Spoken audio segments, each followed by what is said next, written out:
जो DY चंद्रचूड़ है उनसे ज्यादा भ्रष्ट मैंने निकम्मा और संविधान विरोधी जज नहीं देखा। तो हिंदुस्तान के सुप्रीम कोर्ट को देखना चाहिए कि नेपाल के सुप्रीम कोर्ट की ऐसी बुरी गत क्यों हुई। हिंदुस्तान के चुनाव आयोग को देखना चाहिए बांग्लादेश के चुनाव आयोग की बुरी गत क्यों हुई। तो समझिए हिंदुस्तान भी बारूद के ढेर पर बैठा है। ऐसा है, आपको बारूद के ढेर पर बैठा है, मैं कह रहा हूँ। अच्छा, तो ये चोरों का गिरोह है, ये चुनाव आयोग मत समझिए आप। मैं चुनाव आयोग को हमेशा कहता हूं इससे ज्यादा निकम्मा, चोर, भ्रष्ट संस्थान हिंदुस्तान में नहीं। और आप देख रहे होंगे पूरे देश में हर आदमी जान गया है कि यह सरकार चोर है, वोट चोर सरकार है। चुनाव आयोग इसके साथ जो है इसके षड्यंत्रों में शामिल है और कई हद तक अदालतें भी एक जनता को जो न्याय देना चाहिए उससे चूक रही हैं। इस वक्त मुल्क के जो सियासी हालात है, ख़ास तौर से आप जानते हैं जो कल इलेक्शन हुआ, वाइस प्रेसिडेंट का इलेक्शन हुआ, उससे पहले जो गहमा-गहमी थी और क्रॉस वोटिंग की बात हो रही थी और बीजेपी में जो अंदरूनी तौर पर जो बेचैनी पाई जाती है, उस हवाले से भी बड़ी गुफ्तगू हो रही थी। लेकिन नताइज में उसका कोई रिफ्लेक्शन नज़र नहीं आया। और जो हमारे पड़ोसी मुल्क है नेपाल, श्रीलंका और बांग्लादेश के बाद अब नेपाल में भी जो है ज़बरदस्त तूफ़ान बरपा हुआ है। वहाँ पे पुरतशद्दुद मुज़ाहरे हो रही हैं। वहाँ के प्राइम मिनिस्टर को रिज़ाइन करना पड़ा, सदर को भी रिज़ाइन करना पड़ा। और जो आवाम का जो गम गुस्सा है, जो फूट पड़ा है, क्या वो उसके असरात हमारे मुल्क पर भी पड़ सकते हैं? क्योंकि नेपाल हमारा पड़ोसी मुल्क है, हमसाया मुल्क है और हमारे मुल्क के भी हमारा हालात जो है कमोबेश इसी तरह से। इन्हीं उमूर पर बात करने के लिए हमारे साथ मौजूद है सीनियर एडवोकेट रविंद्र कुमार साहब, जो एक पॉलिटिकल एनालिस्ट भी हैं और उनका एक पूरा एक लंबा सफ़र है सियासी ज़िंदगी के हवाले से। आइए उनसे बात करते हैं। प्रोफेसर माफ़ करना, एडवोकेट रविंद्र कुमार साहब, आपको सबसे पहले तो इस्तकबाल है हमारे सालाना के प्रोग्राम में। ये जो कल जो इलेक्शन हुआ, वाइस प्रेसिडेंट का इलेक्शन हुआ, जिस हवाले से बड़ी चमगोइयाँ थी कि क्रॉस वोटिंग होगी, सब कुछ होगा, लेकिन ऐसा कुछ नहीं हुआ। इससे पहले ऐसा नज़र आ रहा था कि चेहरे पर हवाइयाँ उड़ रही थी प्राइम मिनिस्टर साहब और जो गुजरात लावी जिसको कहा जाता है, लेकिन उसका कोई रिफ्लेक्शन नज़र नहीं आया। क्या वजह क्या है आपके ख्याल में? क्या वही डर और खौफ कभी भी माहौल से बाहर नहीं निकले? नहीं, एक बात तो आप समझ लीजिए कि मोदी सरकार का या केंद्र सरकार का खौफ इस समय खत्म हो गया है। कोई उनसे नहीं डरता, सब सच बात मुंह पे बोल देते हैं। और आप देख रहे होंगे पूरे देश में हर आदमी जान गया है कि ये सरकार चोर है, वोट चोर सरकार है। चुनाव आयोग इसके साथ जो है इसके षड्यंत्रों में शामिल है और कई हद तक अदालतें भी एक जनता को जो न्याय देना चाहिए उससे चूक रही हैं। तो इलेक्शन कमीशन गलतियां करता है, बेईमानियां करता है, सुप्रीम कोर्ट उस पर मोहर लगा देती है और जनता को मुंह महसूस कर चुप रहना पड़ता है। लेकिन पहली बार है कि प्रमाणों के साथ अब लगातार रोज खबर आती है कि चुनाव में किस तरह की धांधली होती है, किस तरह वोटरों को बढ़ाया जाता है, घटाया जाता है, किस तरह बेईमानी की जाती है। चुनाव आयोग एक तरह से समझिए उसका मुंह बिल्कुल काला हो गया है, वो मुंह दिखाने काबिल नहीं बचा है। और इसीलिए लोग जो है कल का चुनाव था उसमें मजाक बना रहे हैं कि क्या हम अपनी माताओं, बहुओं और बेटियों की जो वीडियो है वो साझा कर सकते हैं क्या? तो लोग दिखा दिखा के कर रहे हैं। तो इससे ज्यादा जूते मारने वाली बात नहीं हो सकती। शर्म वाले आदमी को कही हुई बात सी तीर की तरह चुभनी चाहिए, वो नहीं चुभी। आपका जो मौजू है कि भाई जो वाइस प्रेसिडेंट का चुनाव है उसमें भाजपा या NDA का उम्मीदवार जीत गया है, लेकिन आप देखिए कि अंतर कितना है। जब पिछली बार जगदीप धनखड़ जीते थे तो उनके मुकाबले में मार्गरेट हलवा को अपोजिशन ने खड़ा किया था और उनको 135 वोट मिले थे। अब जो है जो हमने अपोजिशन ने, इंडिया ने अपना उम्मीदवार खड़ा किया, उसको 100-300 वोट मिले हैं। 300 वोट मिलना का मतलब है कि 352 मिले नहीं, 300 वोट तो हारे हुए उम्मीदवार को मिले। हाँ, 352 मिले हैं, उसको 400 जीतने वाले को 452 मिले। हाँ जी, तो 452 मिले हैं, लेकिन जो हारने वाले के 165, यानी आप समझिए अगर परसेंटेज के हिसाब से रखेंगे तो पहले 100% वोट मिले थे, तो इस बार उसको 270% वोट मिले जी। तो एक तो उसमें बढ़ोतरी हुई है। दूसरा यह है कि बहुत सारे जो नेता हैं वो कई बार क्या होता है कि वाइस प्रेसिडेंट चुनाव की अहमियत नहीं समझते और इसलिए आप देखेंगे CM स्टालिन है, उन्होंने अपना तमिलनाडु की अपनी सीट को ज़्यादा ध्यान में रखा। इसी तरह चंद्रबाबू नायडू है, उन्होंने अपना जो तेलुगु बिड्डा का एक आंदोलन या नारा चलता था उस पर ध्यान नहीं दिया। तो बहुत सारी किंतु परंतु जरूर है, लेकिन जिस तरह से 17 वोटों को दिखाया गया कि ये जो है बिल्कुल इनवैलिड हो गए। जी तो ये बेईमानी बताता है। जी या तो ये 17 MP जो है बेईमान है, या इन्होंने पैसा लिया है, या ये इतने नालायक हैं कि नहीं जानते कि किस तरह अपने वोट को मार्क करना है। जी और ये हमें याद दिलाता है जो चंडीगढ़ के में चुनाव जी में जिस तरह से चुनाव अधिकारी ने बेईमानी की थी, जी वो है। जी और सबसे बड़ा दुख तो मुझे इस बात पर हुआ जब मोदी जी वोट देने गए जी तो जो रिटर्निंग ऑफिसर वो खड़ा हो गया। जी तो आप देखिए जैसे अदालत में कोई भी व्यक्ति पेश होता है जी तो आपने कभी नहीं देखा होगा जज खड़ा हो जाए। जी जी एक वाकया मैं बताता हूँ कि जब वीवी गिरी का चुनाव जो है उसको सुप्रीम कोर्ट में चैलेंज किया गया था, तो वीवी गिरी जो है भारत के राष्ट्रपति होते हुए सुप्रीम कोर्ट में पेश हुए थे। जी तो सुप्रीम कोर्ट के जो उस समय के चीफ जस्टिस थे वो अपनी सीट से नहीं खड़े हुए, जी जबकि वो हमारे संविधान के सबसे बड़े आदमी जो है जी जी वीवी गिरी थे। जी क्योंकि पद की एक मर्यादा होती है, एक प्रोसीजर होता है, जी लेकिन इन लोगों को न पद की मर्यादा पता है न प्रोसीजर पता है। ये सिर्फ चाटुकार हैं, बिना रीढ़ के आदमी हैं, और इसीलिए ये जो है परंपराओं को एक तरह से मजाक में बदल देते हैं। जहां तक वाइस प्रेसिडेंट चुनाव का सवाल है, अभी जो सबसे बड़ा सवाल है वो ये है कि क्या वाकई जो जगदीप धनखड़ है उनका जो वो जो त्याग पत्र है हाँ जी वो वास्तव में हुआ है या नहीं हुआ, अभी तक खबर ही नहीं आ रही। जी राष्ट्रपति चुप है। एक खबर आती है जी जगदीप धनखड़ गए, वहां उन्होंने इंतजार किया, फिर राष्ट्रपति को अपना रेजिग्नेशन दिया, उसकी कोई तस्वीर भी नहीं आती है उसकी जी तस्वीर भी नहीं है। जी दूसरा ये आता है कि वो गए नहीं। तो अगर वो गए नहीं तो ये बड़ा गंभीर मामला है। जी या तो ये हो सकता है मोदी जी ने जब उन्होंने किसी बहाने से उनके कभी सिग्नेचर ले लिया हो किसी कागज पे, और जाकर वो जो है किसी आदमी ने हरकारे ने दे दिया, जी और ये सूचना आ गई कि वो जो है जी एक तरह से उनका रेजिग्नेशन हो गया। जी और जिस तरह से एक भूतपूर्व उपराष्ट्रपति को आज भी सरकार ने हाउस अरेस्ट कर रखा है। जी उनको उनके रिश्तेदारों से नहीं मिलने दिया जा रहा, दोस्तों से नहीं मिलने दिया जा रहा, प्रेस से नहीं मिलने दिया जा रहा। तो या तो बहुत बड़े वो कातिल हैं, या बहुत बड़े अपराधी हैं, या बहुत उन्होंने घृणित काम किया है जी जिससे वो अपना शक्ल नहीं दिखा सकते। तो ये राज जो है जब इससे पर्दा उठेगा तो आप समझिए बड़े चौंकाने वाली बात आएगी, और दुनिया जो है सन्नाटे में आ जाएगी कि हिंदुस्तान में ये हो क्या रहा है। तो वो तो ऐसा कहा जा रहा है कि देवीलाल की जो बरसी है, चौधरी देवीलाल जो उनके उस्ताद रहे हैं, जी तो उस मौके पर वो अपनी जबान खोलने वाले हैं। ये इसमें कहाँ तक सदाकत है और क्या खोलेंगे, वो क्या नहीं नहीं, है उनको उनमें जब क्या तक जी बाहर आने की परमिशन नहीं मिलेगी, जी अगर मैं मान लो हम इस कमरे में बैठे हैं और मैं आपको किडनैप करके रख लूं जी तो किडनैपिंग है ये। जी एक आदमी को आपने बिना किसी जुर्म के अगर हाउस अरेस्ट कर रखा है, वो जी भी उस आदमी को जो कि देश का वाइस प्रेसिडेंट रहा हुआ जी है अभी तक, हाँ जी तो ऐसी हालत में उसका एक औपचारिक बयान तो आना चाहिए। जी पीआईबी को देना चाहिए भाई वाइस प्रेसिडेंट ने रिजाइन कर दिया, ये उन्होंने कहा है। हम्म, ये हर आदमी जब रिटायर होता है तब भी अपना एक दो चार शुभकामनाएं, अपने अनुभव, अपनी कोई बात तो बोलता है। जी लेकिन मेरा जो मानना है, और आप भी कोई भी जो पढ़ा लिखा आदमी है वो समझेगा कि इनको किस दहशत में रखा गया है। और दहशत क्या हो सकती है? दहशत ये हो सकती है हम तुम्हें जान से मार देंगे, हम तुम्हें बंद कर देंगे, हम तुम्हें बर्बाद कर देंगे। तो अगर सरकार इतने घटिया हथकंडे अपना रही है तो ये लोकतंत्र के लिए, देश के संविधान के लिए बहुत खतरनाक बात। आप जानते हैं कि श्रीलंका में 2022 में आया, पूरे जो है प्रेसिडेंट हाउस पे चढ़ गए थे, पूरा तहस नहस कर दिया। 2024 में बांग्लादेश में वो रिपीट होता है।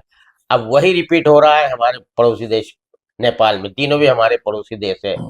वहाँ के हालात, तीनों भी कंट्री के हालात मिलाएंगे आप जो है, तो वो कम और बेश हमारे मुल्क में भी उसी तरह के हालात है।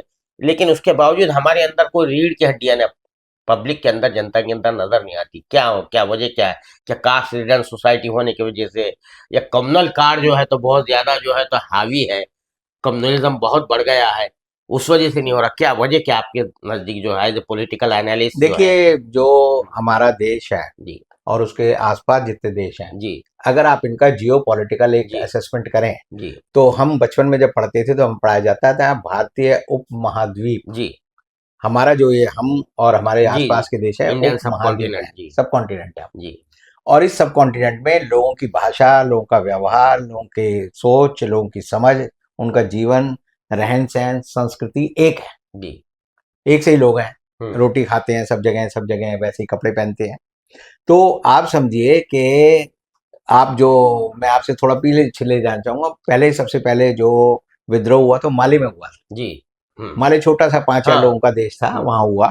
फिर उसके बाद आपने मालदीव में देखा, हम्म फिर उसके बाद आपने देखा ये विद्रोह जो है वो श्रीलंका में हुआ। जी 500 लोग थे, जो श्रीलंका में राष्ट्रपति भवन में घुसे, उसे तहस नहस किया, राष्ट्रपति को फरार होना पड़ा। उसके बाद आप आते हैं कि बांग्लादेश पे, उससे पहले म्यांमार में हुआ जी। म्यांमार में भी वहाँ की जो आन कोई सुई की जो सरकार थी उसको गिरा दिया मिलिट्री जुंटा ने।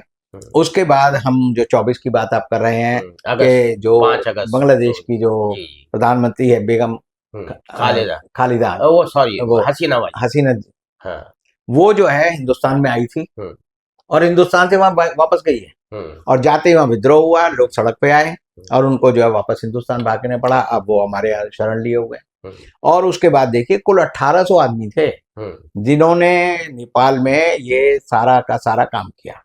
और उनकी मांग जो है ऐसी नहीं है कि वो विद्रोह कर रहे थे या गुंडे थे या बदमाश थे या आम जो है रिवोल्यूशनरी थे। वो लोग जो है समाज में रहने वाले नौजवान थे, युवा थे और जिसे जेन जी कहा जा रहा है। तो जेन जी बहुत कम लोग जानते हैं कि इसका मतलब यह है कि 1995 के बाद जो जनरेशन पैदा हुई है वो हम मानते हैं कि वो जो है व्हाट्सएप जानती है, मोबाइल का इस्तेमाल करना जानती है, किस तरह से वो आपस में कम्युनिकेशन करना है, सोशल मीडिया की उपज है।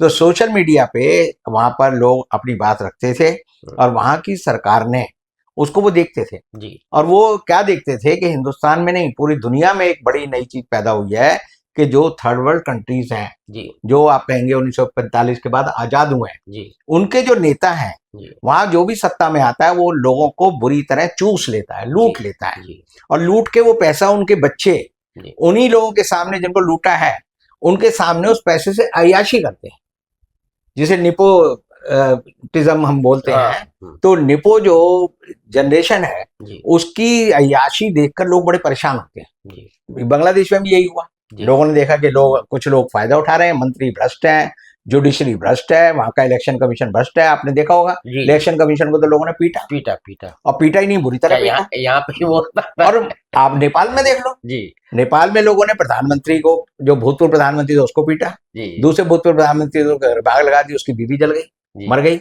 उसको वहां के जो गृह मंत्री है उसको पीटा लोगों ने, वहां के फाइनेंस मिनिस्टर को पीटा, वहां के सारे मंत्रियों को पकड़ पकड़ के दौड़ा दौड़ा कर पीटा और आप देखिए वहां के राष्ट्रपति को भी भागना पड़ा।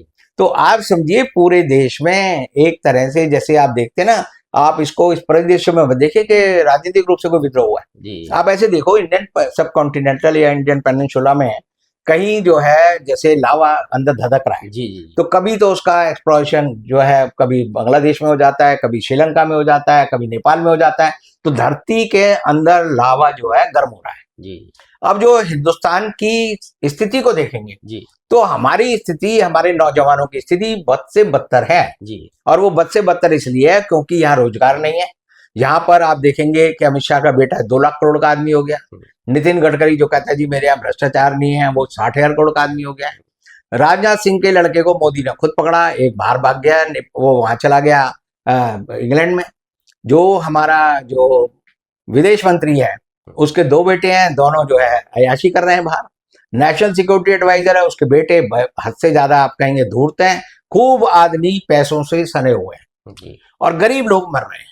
तो जनता सब देखती है, लेकिन उसके लिए इन्होंने हमारे यहाँ क्या किया कि मीडिया को, जिसे मैं लोग कहते हैं गोदी मीडिया, मैं उसे कहता हूँ रेंगने वाला मीडिया है, रेप्टाइल मीडिया है।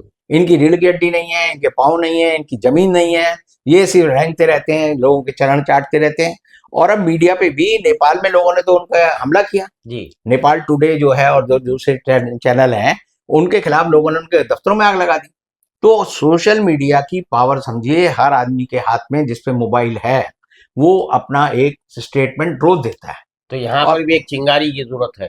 वो एक शेर है, मैं एक शेर सुनाता हूँ हमेशा दुष्यंत कुमार का कि एक चिंगारी कहीं से ढूंढ लाओ दोस्तों जी, इस दिए में तेल से भीगी हुई बाती तो है जी। तो जैसे आपने इग्नाइट करना है ना जी, जैसे बम को दिखाना है तो बस एक आया और हो गया काम। तो ऐसी हालत में आप समझिए हिंदुस्तान की हालत जो है बड़ी बद से बदतर है। सरकार समझती है कि हम लोगों को हिंदू मुसलमान के नाम पे बांट सकते हैं, जाट के नाम पे बांट सकते हैं, लेकिन जो इकोनॉमिक इश्यूज हैं वो सबके बराबर है जी। भूख सबको लगती है, कपड़े किसी के पास नहीं है, जूते सबके फटे हुए हैं, रोजगार किसी के पास नहीं है, कोई आदमी को शिक्षा नहीं मिल रही, स्वास्थ्य नहीं मिल रहा। आप अस्पताल चले जाएंगे लोगों को बिलखते हुए पाएंगे, आप स्कूल चले जाएंगे बच्चों के फटे हाल देखेंगे, तो हिंदुस्तान की सारी व्यवस्था को सड़ी हुई व्यवस्था बना दिया है हमारे यहाँ। और उसके दो हमारे यहाँ सेफ्टी वॉल्व है। जी एक सेफ्टी वॉल्व है हमारे यहाँ सुप्रीम कोर्ट। हिंदुस्तान के आदमी को अदालत पे बड़ा यकीन है। जी अदालत बेईमानी करती है, हम देखते हैं। यानी मैं कह सकता हूं आज के दिन के जी जो डीवाई चंद्रचूड़ है उनसे ज्यादा भ्रष्ट मैंने निकम्मा और संविधान विरोधी जज नहीं देखा। जी उससे पहले गोगोई थे, वो कोई भी कुछ भी लिख देते थे।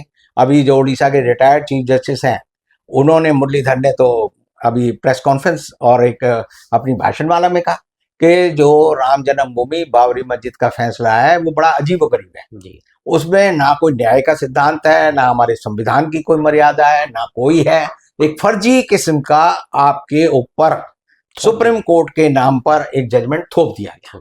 और ये मैं तो पहले दिन से कहता हूँ, जी अब उन लोगों ने कहना शुरू कर दिया।